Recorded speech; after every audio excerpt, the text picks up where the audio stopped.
The Neighbor from Hell and the Perfect Plan. 5 years ago, I lived in a rundown apartment complex. It wasn't the best, but I was in my early 20s and on a tight budget, so I made do. Life there would have been fine if it weren't for one horrendous neighbor, let's call him Greg. Greg was in his mid-40s, grumpy as hell, and had 2 aggressive bulldog dogs. These little terrors were never on a leash. Greg let them run wild, yapping, snarling, and nipping at anyone unlucky enough to cross their path. Worse still, he never picked up their poop. The whole building had turned into a minefield of dog droppings. Every time I mentioned that leash laws existed for a reason, Greg would tell me to mind my own damn business. The man was insufferable, but things were about to get much worse. One day, while I was heading out to work, Greg's dogs charged at me again. This time I had enough. I cocked my foot back, fully prepared to give one of those mutts a hard kick. But Greg saw me and lost it. He stormed over, screaming that he would kill me if I touched his dogs. The guy was out of control. I went to the apartment management, but of course, nothing happened. From that day on, Greg made it his mission to make my life miserable. He'd flip me off whenever he saw me, even going so far as to yell obscenities from his balcony. I decided to turn it into a game. Every time he did, I'd blow kisses back at him or wave like a Disney princess. It made him furious. About 6 months into this standoff, my girlfriend, let's call her Lisa, came over one night. She had left her purse in my apartment, so she parked outside and ran up to grab it. No more than 5 minutes later, she came back looking rattled. "There's a guy outside screaming at me," she said, wide-eyed. I already knew who it was before I even stepped outside. Sure enough, there was Greg, standing next to his beat-up old truck, yelling all kinds of vile things at Lisa for double parking. "She's been here for like 5 minutes, dude," I said, walking over. Greg was having none of it. He started ranting about how we didn't belong here, how young punks like us shouldn't be able to afford this complex. So I hit him where it hurt. "You're just mad that someone half your age drives a nicer car than you and lives in the same crappy place." Greg's face turned red as a tomato, and he lunged toward me, fists clenched, barking threats again. "Try me, old man," I said, staring him down. He backed off, hurling one last insult before stomping away. That was when I decided enough was enough. I knew I was moving out in a few months, and it was time to plan some well-deserved revenge. I didn't want to go the obvious route. Keying his truck or slashing tires felt too predictable.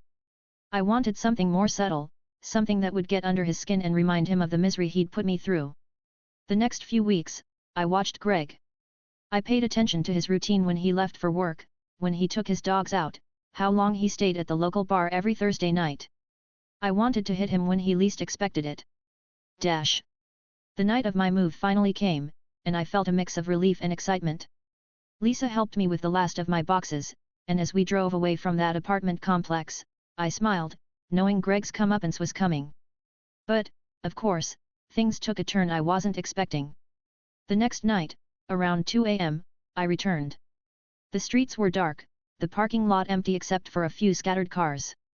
Greg's truck sat in its usual spot, an old rust bucket F150 with its signature dented door. I came prepared. Earlier that day, I had collected dog poop, not from Greg's dogs, mind you. I wasn't touching anything that came from those demon furballs. I found some on a neighbor's lawn and wrapped it up in a plastic bag, ready for my mission. I carefully smeared the dog crap underneath all the door handles of Greg's truck. The smell was horrendous, but I had gloves on. The key was making sure it was invisible, no big chunks, nothing that would alert him. The only way he'd find out was by touch. Satisfied with my work, I left the parking lot, grinning to myself. What I didn't expect, though, was the fallout. A few days later, I got a call from my old neighbor, Jake. "Dude," he said, "you're not gonna believe this."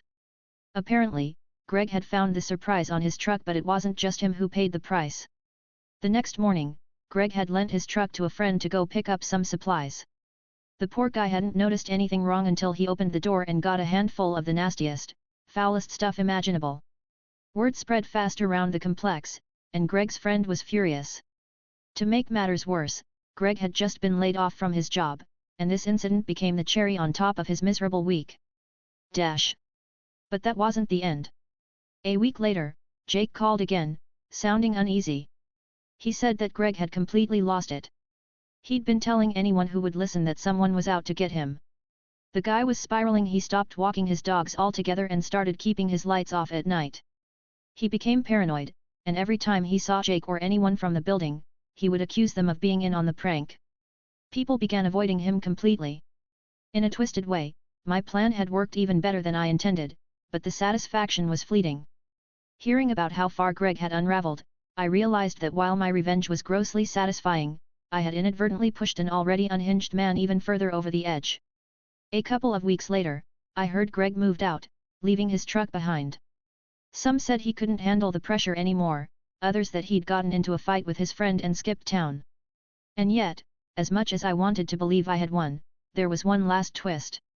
A few weeks after Greg vanished, Lisa and I started noticing strange things happening around our new apartment.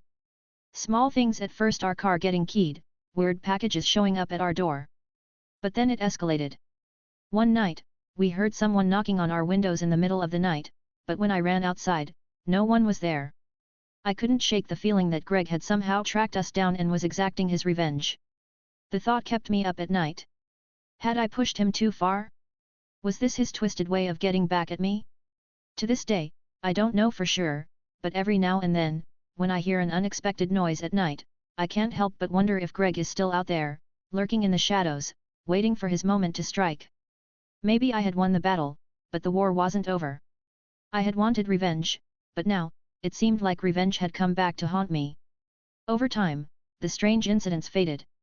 The knocks stopped, the weird packages ceased, and life began to return to normal. But the unease never fully left. Every now and then, Lisa and I would joke about Greg's ghost, but deep down, I knew it wasn't a joke. The fear lingered. I had crossed a line, and now, even in his absence, Greg had left a permanent mark on my life. In the end, I realized that sometimes, revenge isn't as sweet as it seems. Sure, it felt good in the moment, but the consequences were messier than I ever imagined. Greg was gone, but in a way, he was still with me. His madness, his paranoia, and his impact on my life had outlasted even his presence. And while I never regretted standing up to him, I couldn't shake the feeling that maybe, just maybe, I had pushed too hard. After all, you never really know what someone is capable of when they're backed into a corner. As for Greg, wherever he is, I hope he's found peace, because I know I'm still trying to find mine.